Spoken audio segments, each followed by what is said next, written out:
નમસ્કાર વિદ્યાર્થી મિત્રો, આલ્ફા વિદ્યા સંકુલ વતી આપનું હાર્દિક સ્વાગત છે। વિદ્યાર્થી મિત્રો, જોઈએ આપણે આગળનો પ્રશ્ન કંઈક આવો છે। રુધિરના કોઈ પણ 4 કાર્યો લખો। બહુ ઈઝી વસ્તુ છે। બાજુમાં જે મસ્ત મજાનો તમે ફોટોગ્રાફ જોવો છો, આના દ્વારા આપણે રુધિરના કાર્યો સમજીએ। જો બાજુમાં આપેલી ડાયાગ્રામ્સની અંદર તમે જોઈ શકો છો કે રુધિર જે છે એક કોણની અંદરથી વહન પામશે। તો રુધિરને વહન પામવા માટે આવેલી છે રુધિર કેશિકાઓ। રુધિર કેશિકાની અંદર રુધિર હશે। હવે આ જે રુધિર છે એની અંદર કઈ કઈ વસ્તુ હાજર હશે? તો રુધિરની અંદર હશે શ્વેત કણ, રુધિર રસ, ત્રાક કણ અને રક્તકણ। રુધિરની અંદર કેટલી વસ્તુ હશે? તો કે રક્તકણ હશે, ત્રાક કણ હશે, શ્વેત કણ હશે અને રુધિર રસ હશે। તો આપણે 4 કાર્યમાં પહેલો પોઈન્ટ આપણે એવો લખી શકીએ કે રુધિરનું વહન રુધિર કેશિકામાં થાય છે। આ એક પહેલો પોઈન્ટ થઈ ગયો। તમને હું 6-7 પોઈન્ટ લખાવીશ, તેમાંથી તમે કોઈ પણ 4 લખો તો બી ચાલે। રુધિરનું વહન રુધિર કેશિકામાં થાય છે। રુધિર 4 અલગ અલગ ભાગમાં વિભાજિત છે: શ્વેત કણ, રુધિર રસ, ત્રાક કણ અને રક્તકણ। એની અંદર તમારે સ્ટેપ બાય સ્ટેપ 1 by 1 લખવાનું કે રુધિર રસ જે છે એની અંદર શું હોય। પેલા પોઈન્ટમાં શું લખ્યું આપણે? તો કે રુધિર કેશિકામાં વહન પામે છે।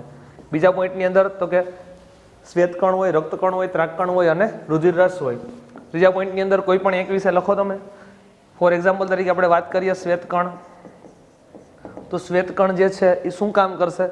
તો કે રોગ પ્રતિકારક ક્ષમતા વધારશે અને શરીરને જો કોઈ રોગ છે તો રોગો સામે રક્ષણ આપવાનું કામ કરશે।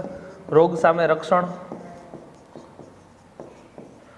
અને રોગ પ્રતિકારક ક્ષમતા વધારશે। આ કામ કોનું છે? શ્વેત કણનું। ત્યારબાદ રક્તકણ લાલ રંગના હોય। ચોથો પોઈન્ટ, રક્તકણ શું કામ કરાવશે? તો કે શરીરની અંદર O2 નું વહન કરાવવાનું કામ કરશે, ઓક્સિજનનું વહન કરાવવાનું કામ કરશે રક્તકણ। ત્યારબાદ કોણ છે? ત્રાકકણ। પાંચમો પોઈન્ટ, ત્રાકકણો। ત્રાકકણોનું શું કામ છે? તો કે જો કોઈ ભાગ ઈજાગ્રસ્ત છે, સમજો કે રમતા રમતા મને હાથમાં લાગી ગયું, તો અહીંથી જે બ્લડ બહાર નીકળતો હશે, રુધિર બહાર નીકળતો હશે ને થોડોક ટાઈમમાં ઉપર ભીંગડું વળી જશે। તો આ ભીંગડું વરવું એ કોના કારણે છે? તો કે આ ત્રાકકણોના કારણે। ત્રાકકણો શું કરે છે? તો કે ઈજા સામે રક્ષણ આપવાનું કામ કરે છે।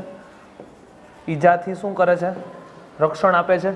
અને છઠ્ઠો પોઈન્ટ છે રુધિર રસ। રુધિર રસ શું કરશે? તો કે CO2 નું વહન કરાવશે, નાઇટ્રોજન યુક્ત દ્રવ્યોનું વહન કરાવશે અને શરીરની અંદર જે કાંઈ વધારાના દ્રવ્યો છે આ બધાનું વહન કરાવવાનું કામ કરશે। ઓકે, ફરી એકવાર આપણે એના કાર્યો ફરીવાર જોઈ જઈએ। રુધિરના કોઈ પણ 4 કાર્ય લખવાના છે, મેં તમને અહીં 6 સમજાવેલા છે। ઓકે, જેની અંદર પેલું આપણે લખશું રુધિર કેશિકા દ્વારા શું થાય છે? તો કે વહન થાય છે। એની અંદર કઈ કઈ વસ્તુ આવશે? તો કે શ્વેત કણ આવશે, રક્તકણ આવશે, ત્રાક કણ આવશે અને રુધિર રસ।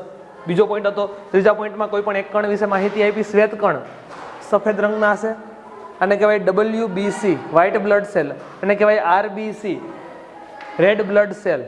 ઓકે, આ શ્વેત કણ શું કામ કરશે? રોગો સામે રક્ષણ આપશે। રક્તકણ શું કામ કરશે? O2 નું વહન કરશે। અને ત્રાક કણ શું કામ કરશે?